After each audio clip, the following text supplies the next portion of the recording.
The text came in on a quiet Thursday afternoon. Not late at night, not during an argument. Just casually, like it was no big deal. I was sitting at my desk scrolling through risk assessments, waiting for my team to finish setting up a call with federal contractors in DC. The kind of meeting that doesn't happen unless everything you've built is already under a microscope. My phone buzzed. Mom. I almost didn't open it right away. We weren't fighting. We weren't especially close either. Our conversations lived in that safe, shallow space where no one said anything real. I unlocked the screen. It's better if you don't come this Christmas. Vanessa's boyfriend's family is sensitive. That was it. No explanation, no apology, no, we'll miss you. Just that word. Sensitive. I read it again. And again. Sensitive to what? To me, to the fact that I didn't fit whatever picture she was trying to frame for them. I stared at the message longer than I want to admit, waiting for a follow-up, some clarification, something that would make it hurt less. Nothing came, and that's when it landed. Not all at once, not dramatically, just a slow sinking realization. I wasn't being uninvited because of logistics, or space, or timing. I was being erased, politely, carefully, so I wouldn't make anyone uncomfortable, because Vanessa's boyfriend came from a good family, because his parents asked the right questions, because appearances mattered more than honesty, and apparently I was a risk. I didn't respond right away. Across the room, voices drifted in from the conference area. My COO was laughing with one of the analysts. Someone was testing the audio for the call. Everything around me was moving forward, fast and sharp and focused. My world was expanding, and my family had just decided I didn't belong in it. I typed back one word. Okay. I set the phone face down on the desk. Like if I couldn't see it, it couldn't see me either. But my chest felt tight. Not angry, not yet. Just small. It wasn't the first time I'd been treated like this, just the clearest. Growing up, Vanessa was the one people noticed. She knew how to smile at the right moments, how to glide through conversations, how to make adults feel important. Teachers loved her. Friends gravitated toward her. I was the quiet one, the intense one, the one who asked too many questions and didn't laugh at the right jokes. Mom used to say, "You'll understand when you're older. People skills matter." What she meant was fitting in matters. And I never quite did. I pushed the thought away as my laptop chimed. 5 minutes to the call.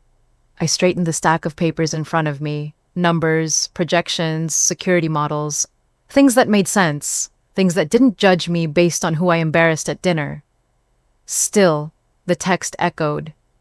It's better if you don't come. Better for who I glanced at the glass wall of my office. My name etched discreetly beside the door. The city stretched out beyond it, gray and steady and indifferent.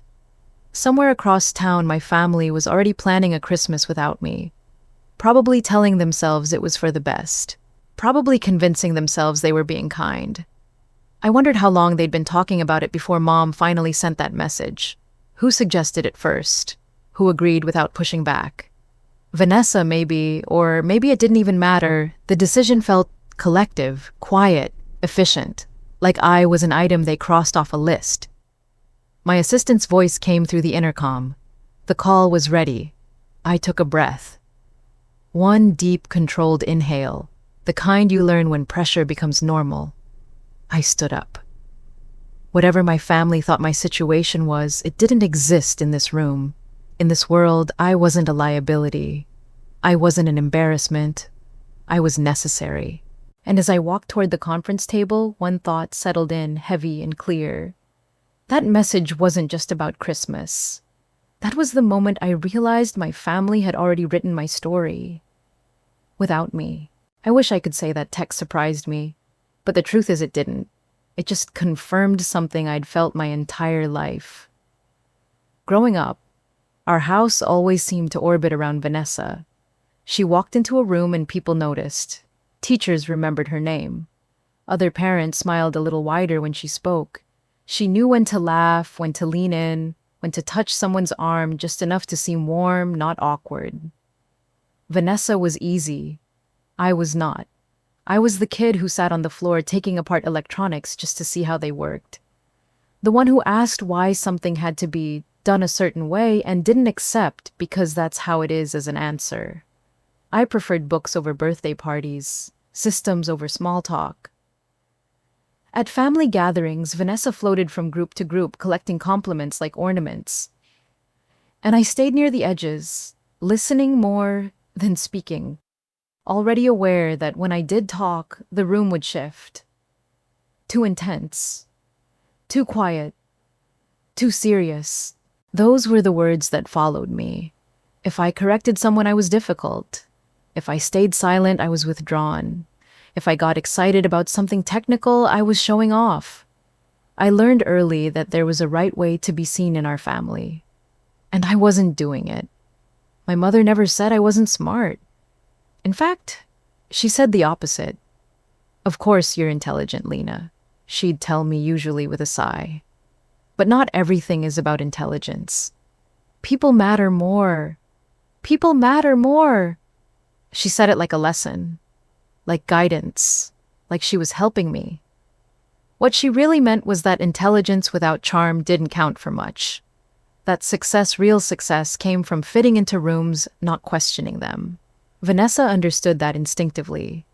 She knew how to soften herself, how to mirror whoever she was talking to, how to make others feel comfortable.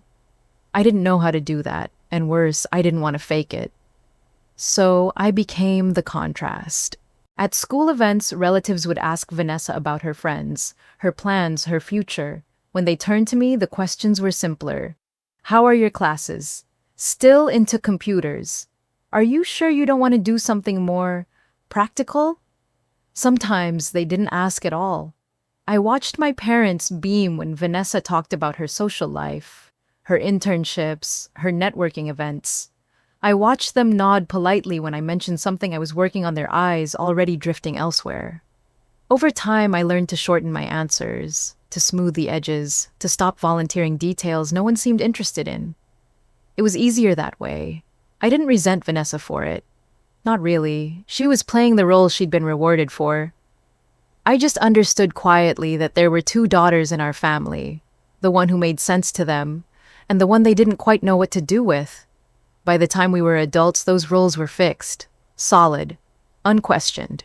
Vanessa was the success story, in progress, the one everyone was proud of. And I was still figuring things out. At least, that's what they believed. I never corrected them, because every time I tried to explain who I was, what interested me, what I was building in my own way, I could see it in their faces. They didn't know how to place me. And if you don't fit into the story people have already written, they don't rewrite it. They just leave you out. So when my mother decided I didn't belong at Christmas this year, it wasn't a sudden rejection. It was the continuation of a pattern. I had never been the daughter who fit easily into their world. I was the one they quietly hoped would adapt, or stay invisible. By the time I got back to my desk, the sting had settled into something quieter. Not gone, just stored away, filed under things I didn't have time to feel yet, because the truth was the version of me my family talked about didn't exist in this building. Here, I wasn't the awkward daughter. I wasn't the one people worried might say the wrong thing. Here, I was the founder. Sentinel Grid started as a problem I couldn't ignore. Years ago, I saw how fragile critical systems really were. Power grids running on outdated software, financial institutions relying on patchwork security, government infrastructure held together by assumptions and hope. So I built something different, an artificial intelligence designed to predict attacks before they happened, to recognize patterns humans couldn't see, to adapt in real time.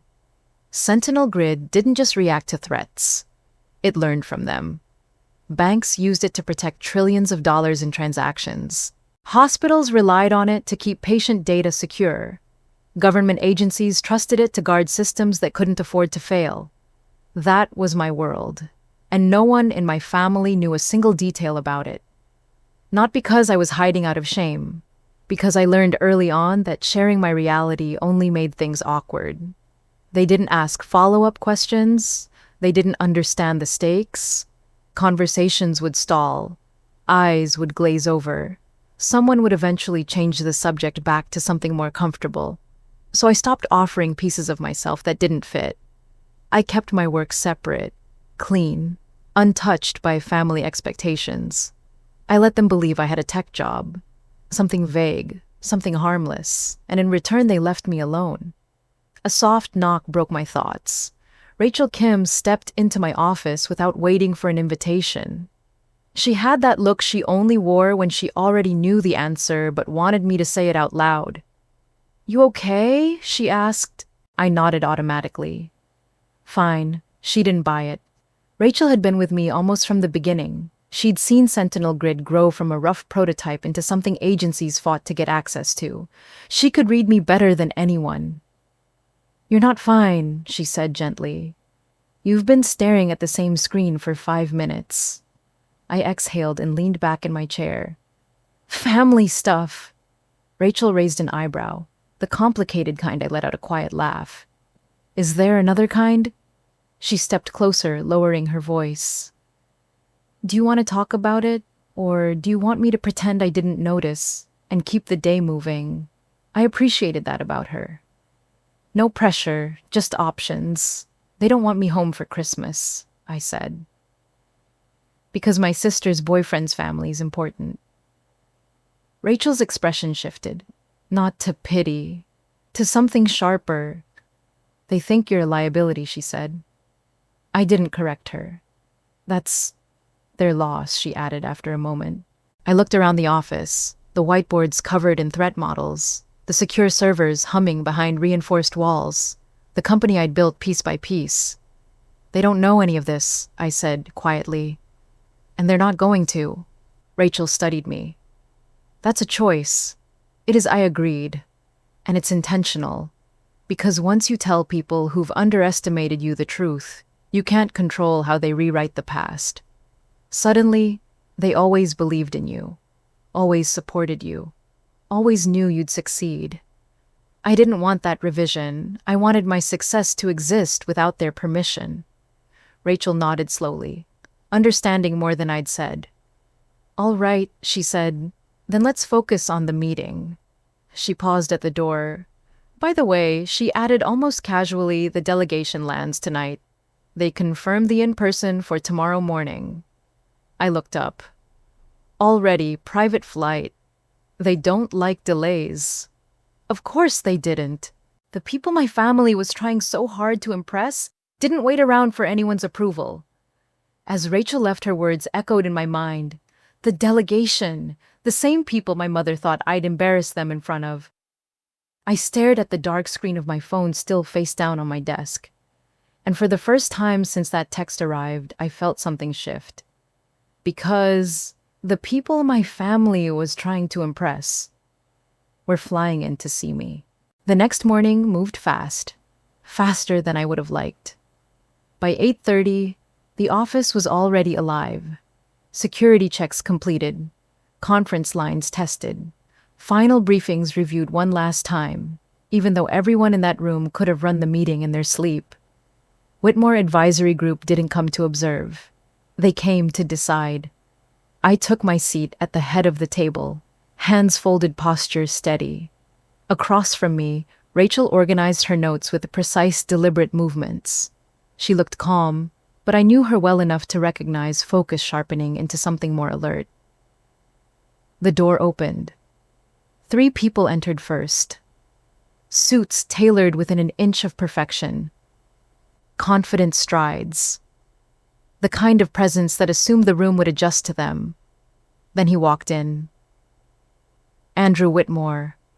I recognized him instantly. I'd seen him in enough photos, enough articles, enough carefully curated family posts from Vanessa to know his face without ever having been introduced. Tall, polished, the kind of man who learned early how to carry authority without raising his voice. He didn't recognize me. His eyes moved over the room the way executives do, quick and efficient cataloging faces assigning importance. When they landed on me, they didn't linger. Just another executive, another name he'd forget by lunchtime. "Good morning," he said, offering a confident smile to the group. "Thank you for hosting us." I returned it measured and professional. "Welcome to Sentinel Grid." Introductions moved around the table. Titles, roles, strategic responsibilities. When it reached me, I said simply, "Lena Brooks, founder and CEO." Andrew nodded politely. No flicker of recognition, no pause, nothing. Rachel glanced at him, then at me. I felt it before I saw it, the subtle shift in her expression, the way her jaw tightened just slightly like a piece clicking into place. She knew. She knew exactly who he was, and she knew exactly who he didn't realize he was sitting across from. The meeting began. We talked threat landscapes, infrastructure vulnerabilities, attack vectors that never made the news, the kind of risks governments preferred to pretend didn't exist. Andrew asked sharp questions, intelligent ones, the kind that tested assumptions rather than surface details. I answered without hesitation. Every response landed clean, precise, confident. Still, he didn't place me. Halfway through the discussion, I caught Rachel watching him instead of the presentation. Not openly, just enough to notice how his confidence never wavered, how comfortable he was in a room where he believed he held the leverage. Believed. There was something almost surreal about it. Vanessa had probably described me to him in vague, harmless terms. My little sister, the one who worked in tech, the one who was still figuring things out. Not worth remembering. As we moved deeper into the technical overview, Andrew leaned back slightly, folding his arms. Evaluating. Measuring. "This level of predictive capability," he said slowly, "isn't something we see often." "It's not common," I agreed. "Because most systems are built to respond. Ours is built to anticipate." He studied me then, just for a second longer than before. Still not recognition, just curiosity. Rachel caught my eye. That look again. The one that said she could feel the collision coming. The worlds my family had spent years keeping separate were now sitting at the same table. Inches apart. Completely unaware of how close they were to impact. Andrew smiled, impressed now. Genuinely impressed. "I'm glad we made the trip," he said. "This partnership could be significant." I returned the smile, calm and unreadable, because he still didn't know, and the longer he didn't, the heavier the moment became. The room was quiet, except for my voice and the soft hum of the building around us. Two realities moving toward each other. And neither side had any idea what was about to happen. The shift didn't happen all at once. It started with a pause. Andrew was flipping through the executive summary when his phone lit up on the table beside him. He glanced down, frowned slightly, then looked up at me again. This time his eyes stayed a fraction longer. "You said your last name is Brooks," he said. "Yes." Something in his expression tightened. Not suspicion. Recognition trying to find its footing. "My girlfriend's last name is Brooks," he said slowly. "Vanessa Brooks." The room went very still. Not awkward still, alert still, the kind where everyone senses a line has just been crossed even if they don't yet know how. I felt Rachel straighten beside me. No movement, just awareness sharpening. I met Andrew's gaze and didn't look away. "I know," I said. He blinked once. "You know." "Yes." There was a beat, a long one. "I'm her sister," I said calmly. "I'm Vanessa's sister." It was like someone had cut the sound. No chairs shifted. No one cleared their throat. Even the hum of the building seemed to fade into the background. Andrew stared at me, color draining from his face in real time. "You're Lena?" he asked. I nodded. For a moment he looked genuinely lost, like he was mentally flipping through conversations, memories, offhand comments, trying to reconcile them with the woman sitting across from him. "That's not how I understood the situation," he said carefully. I almost smiled. Of course it isn't, I said. You were told I was unemployed, or still figuring things out, depending on who you asked. Rachel's fingers curled slightly against her notebook. I didn't need to look at her to know she was furious. Andrew glanced toward his colleagues, then back at me. Vanessa said you were taking some time, that you weren't sure what you wanted to do. She wasn't lying, I said evenly. She just wasn't curious enough to ask. The words hung in the air, heavy and undeniable. So I continued when my mother told me not to come home for Christmas.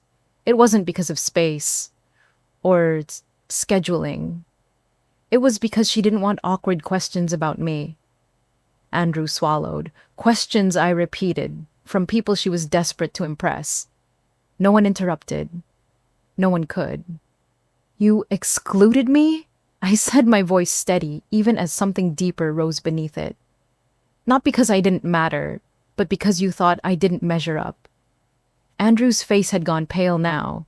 His confidence from earlier was gone, replaced by something raw and unsettled. They didn't know, he said quietly. I didn't know. No, I agreed. You didn't. I leaned forward just slightly. Not aggressively. Deliberately. But here's the part no one seems to understand, I said. You excluded me to impress people who needed me. That was it. The emotional center of the room cracked open. Andrew exhaled slowly, running a hand through his hair. One of his colleagues looked at him, then at me, realization spreading across his face. Rachel finally spoke. So, just to be clear, she said, voice, controlled, but sharp.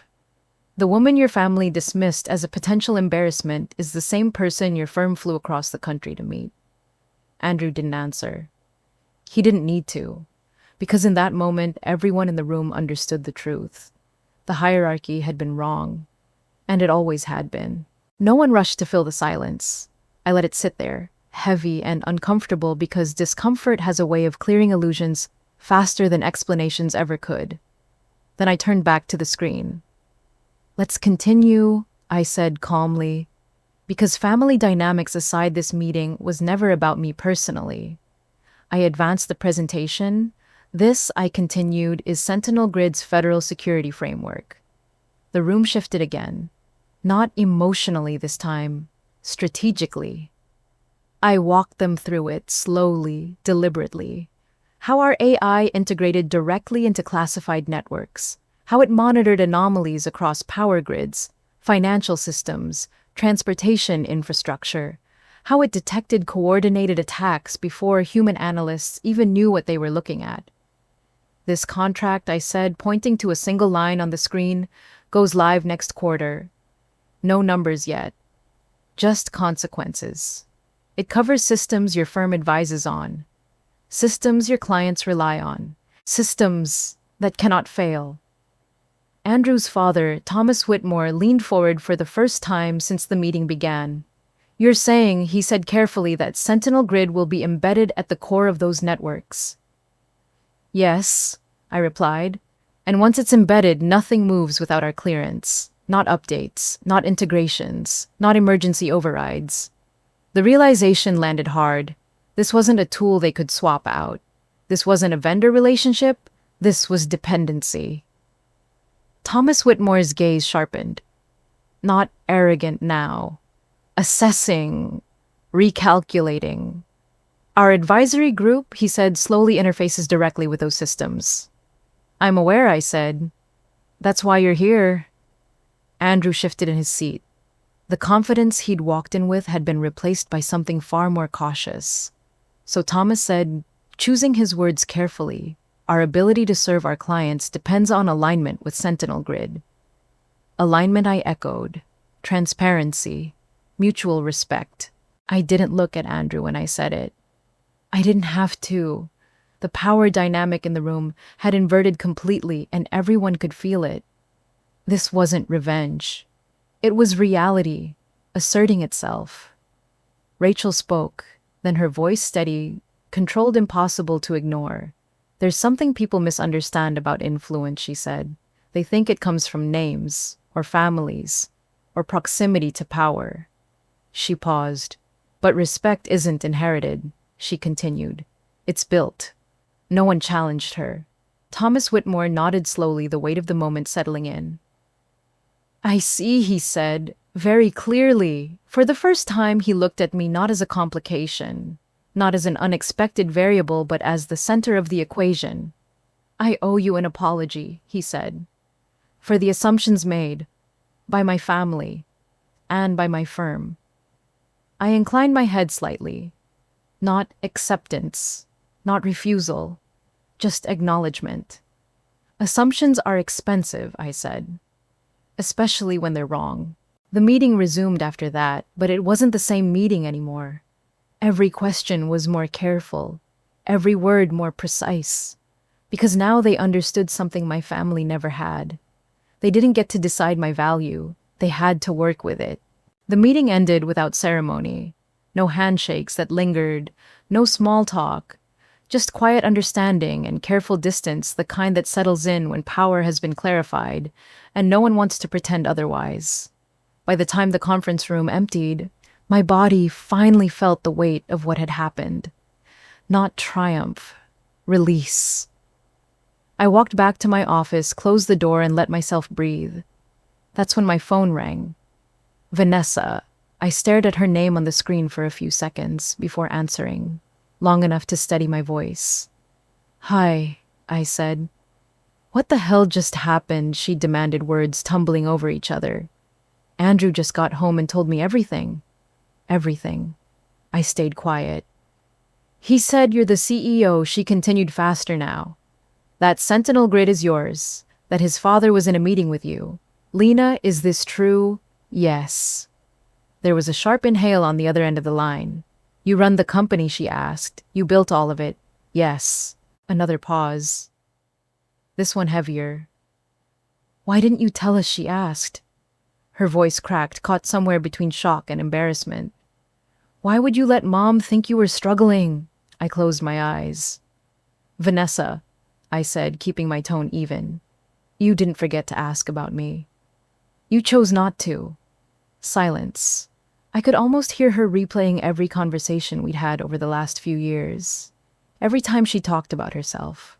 Every time she updated me on her life, her relationship, her plans, and never once asked about mine. I thought, she started, then stopped. You never brought it up. I stopped bringing it up, I corrected. Because every time I did, you looked bored, or confused, or uncomfortable. That's not fair, she said weakly. It is, I replied. It's just not flattering. Her voice shifted then, the shock giving way to something else, something sharper. So you just let us think you were nothing? She asked. You let Mom embarrass herself in front of Andrew's family. I didn't let anything happen, I said. I stayed quiet. The assumptions were yours. She exhaled, shaky now. Andrew says his dad was furious. He said Mom told him not to ask questions about you, that you weren't established. I didn't respond. That's not what I meant, Vanessa said quickly. I just didn't want things to be awkward. And that mattered more than me, I said. Another long silence. I didn't know, she whispered. I swear I didn't know. No, I said softly. You didn't want to know. There's a difference. This wasn't me yelling or gloating or rubbing anything in her face. This was the truth. Clean. Undeniable. You let Mom uninvite me from Christmas, I continued, because you were afraid I'd reflect badly on you. That's not Vanessa, I interrupted gently. If you had believed I was doing something meaningful, you would have defended me. You didn't, because in your mind I wasn't. She started crying then, quietly. The kind of crying that comes when the story you've told yourself stops holding together. I feel stupid, she said. I feel ashamed. I'm not saying this to punish you, I replied. I'm saying it because pretending otherwise would be a lie. I'm your sister, she said. We're family. Yes, I agreed, and family should be curious about each other. She didn't answer that. After a moment, she said, Mom is freaking out. She keeps saying she didn't know, that she was trying to protect everyone. I let out a slow breath. She was trying to protect an image, I said. And she was willing to cut me out to do it. Vanessa sniffed. What do you want me to do? I thought about that. I want you to stop seeing me as the version of me that made you comfortable, I said, and start seeing me as who I actually am. I don't know if I can fix this, she admitted. I'm not asking you to fix it, I said. I'm asking you to be honest. Another quiet stretch passed between us. I'm sorry, she said, finally. Not because you're successful, but because I didn't bother to notice you before. That was the first thing she'd said that mattered. I know, I replied, and that's the only reason I'm still on this call. When we hung up, I didn't feel victorious. I felt clear. The truth had done its work, and I hadn't had to raise my voice to make it land. My mother didn't call first.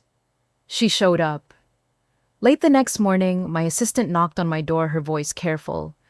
Lena, your mom is here. She says it's urgent. Of course it was. I closed my laptop slowly. Not because I needed the time, but because I wanted to choose how I walked into that conversation. Send her in, I said, and give us the room. When she stepped inside, she looked out of place. Not because of the building, but because of how she was standing in it. Her shoulders were tense.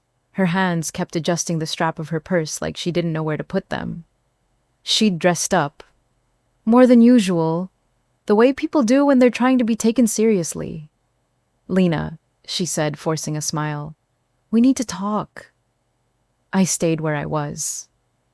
I didn't move to hug her. I didn't offer coffee. I didn't pretend this was a surprise visit from a concerned parent. Sit, I said. She hesitated, then did. I didn't know, she began immediately. I swear I didn't know. If I had known you were running a company like this, that's not the problem, I said. She stopped mid-sentence. The problem, I continued, is that you didn't want to know. Her mouth opened, then closed again. I was trying to protect you, she said. I didn't want them judging you.